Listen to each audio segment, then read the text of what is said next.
আসসালামু আলাইকুম everyone, welcome back to my channel. সবাই কেমন আছেন? আলহামদুলিল্লাহ আমি ভালো আছি, দোয়া করি সবাই ভালো থাকেন।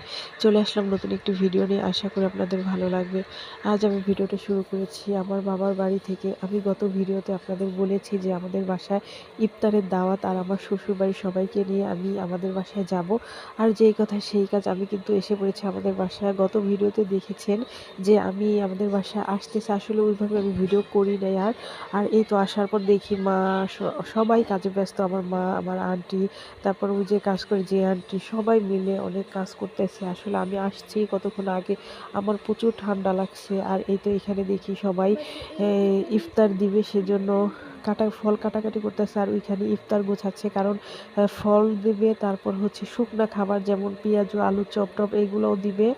তারপর খিচুড়ি তো আছেই, আমাদের এখানে ২ মসজিদে দিবে। তারপর বাসায়ও মেহমান আছে অনেক, তাদের জন্য আয়োজন করা হয়েছে।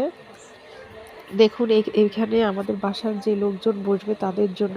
আর ২ মসজিদে ইফতারি দেওয়া হয়ে গেছে। একটা হচ্ছে বড় মসজিদ, আরেকটা হচ্ছে আমাদের বাসার সাথে, ওইটা একটু ছোট, মানে ওইখানে কম দেওয়া লাগে। আর ছোট বড় ওইভাবে তো কোনো কথা নাই, মানে বড় মসজিদে বেশি ইফতারি দেওয়া লাগে, ছোট মসজিদে একটু কম দেওয়া লাগে।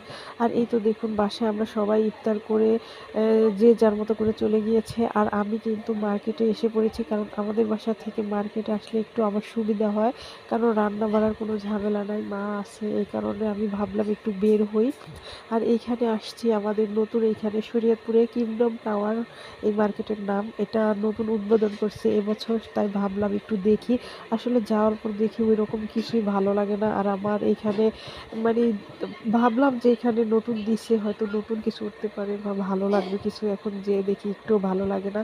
তাই এই তো আমাদের পরিচিত রিক্সা মাসুদ ভাইকে পেলাম, তার গাড়ি দিয়ে গিয়েছি, ওইখানে দেখে আবার চলে আসছি। আমরা ওইখানে কিছুই কেনাকাটা করি নাই, ভাবছিলাম আয়াতের জন্য জুতা কিনবো, কিনি নাই। ওই রকম কিছুই পছন্দ হয় না। আর মানে আমার ওই মার্কেটটাই পছন্দ হয়নি আসলে, ড্রেস বা অন্য অন্য মার্কেটে যেমন জুতার দোকানে জুতাই থাকে, এখানে কেমন জানি আমার কাছে সব কিছু এলোমেলো লাগে, তাই ভালো লাগে না। চলে যাচ্ছে আমাদের মার্কেটেই। এখন এখানে যাব, যাওয়ার পর দেখি কি করে, জানি না এখনো। আয়াত আবার জুতা কিনবো, আমার মায়ের জন্য শাড়ি কিনবো, আমার আব্বুর জন্য পাঞ্জাবি কিনবো। কতটুকু কেনাকাটা করতে পারি জানি না, কিন্তু প্ল্যান আছে এগুলা কিনবো। আর ভাবছিলাম আয়াত আমাকে রেখে আসবো, কারণ ওদের জুতা কিনতে হলে তো ওদের মাপ লাগবে। আর আয়াত আমার খুবই বিরক্ত করে, ওদের আনতে আমি চাই না, সবসময় ওদের রেখেই কিন্তু আমি কেনাকাটা করি। আর এই তো দেখুন আয়াতের জুতা দেখতেছি, ও যেই দোকানে যায় সেই দোকানে ওর জুতা পছন্দ হয়, ও কিনতে চায়। আসলে ও তো বুঝে না, আর দোকানদার ভাইয়েরা ওরে বুঝায় যে তুমি কান্না করো, তোমার মাকে বলো কিনে দিতে। তারপর আমি অনেক বুঝিয়ে তারপর নিয়ে আসছি। এই দোকানে দেখেছি অনেক, কিন্তু এত দাম চায়। ও ছোট মানুষ, ওর এক জোড়া জুতা চায় 1800-1900 টাকা। আসলে পরে এই দোকান থেকে চলে আসছি, দেখি একটু আরেকটু কমের ভিতর পাই কিনা। যে এই জুতা ভালো লাগছে, বাট জুতা অনুপাতে দামটা অনেক বেশি আমার কাছে মনে হয়।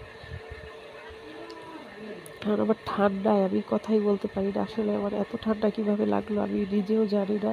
আর রোজা রেখে না ইফতার করার পর বাইরে গেলে সত্যি খুব খারাপ লাগে, কিন্তু কি করব, যাওয়া তো লাগে। আর এই তো দেখুন এখানে কিন্তু আমার 2 দিনের ভিডিও। আমি গতকালকে সন্ধ্যায় আমাদের ইফতার শেষ করে বাইরে গিয়েছিলাম। এটা হচ্ছে পরের দিনের দুপুরের ভিডিও। আমি আসার পর আর ভিডিও করি না ওইভাবে।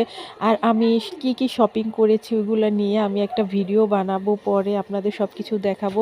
আর অবশ্যই জানাবেন কেমন হয়েছে। আর এই তো মা ইফতারি বানিয়েছে, এখানে বেগুনি আলুর চপ, তারপর হচ্ছে ডিমের চপ বানিয়েছে। আর হচ্ছে আমার হাজবেন্ডও বাসায় ইফতার করবে, কারণ আমাদের বাসার সবাই ইফতার করে ইসে মসজিদে।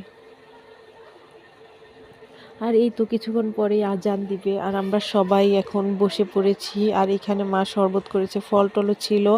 আর আমি এখন দেখি তরমুজ কেটে রেখেছে ফ্রিজে। আসলে একটু আগে কেটেছে, তো মা বলতেছে যে ডিপে রাখলে তাতে একটু ঠান্ডা হবে। আর আমি দেখি এখন এই ফ্রিজে রাখছে কিনা, এখন দেখি না এই ফ্রিজে রাখে না, আমাদের ডিপ ফ্রিজে রাখছে। এখন বের করব, বেশি সময় নাই। আমাদের বাসার এখানে বেশিরভাগ ছেলে মানুষই, বেশিরভাগ কি প্রত্যেকটা বাসায় ছেলে মানুষ বাসায় ইফতার করে না, সবাই ইফতার করে মসজিদে। আর আমার হাজবেন্ডে কি বাসায় করে, কারণ তাদের অভ্যাস বাসায় করা। কারণ আমার শ্বশুরবাড়ির ওদিকে মসজিদের কোনো ইফতার করে না, ওইখানে মসজিদে ইফতার দেয় 30 দিনে হয়তো একদিন সবাই মিলে, মানে এলাকার সবাই মিলে দেয় আর কি। এই তো এখন কিছুক্ষণের মধ্যে আজান দিয়ে দিবে আর সব কিছুই রেডি আছে। এখন আমরা বসে পড়েছি, আজান দিলেই খাবো আর কি। আর আজকের ভিডিও এই পর্যন্তই। কেমন হলো অবশ্যই কমেন্টের মাধ্যমে জানাবেন। আর অনেক কষ্ট করে ভিডিও করি, অবশ্যই একটা লাইক কমেন্ট শেয়ার করে দিবেন। আর এই তো আয়াতে দুষ্টামি করতেছে আর শরবত খেয়েছি, এখন মুড়ি মাখা খাবো। আমার হাজবেন্ডের মুড়ি মাখাটা আসলে অনেক মজা হয়। আচ্ছা, সবাই ভালো থাকবেন, সুস্থ থাকবেন, আমাদের জন্য দোয়া করবেন। আল্লাহ হাফেজ।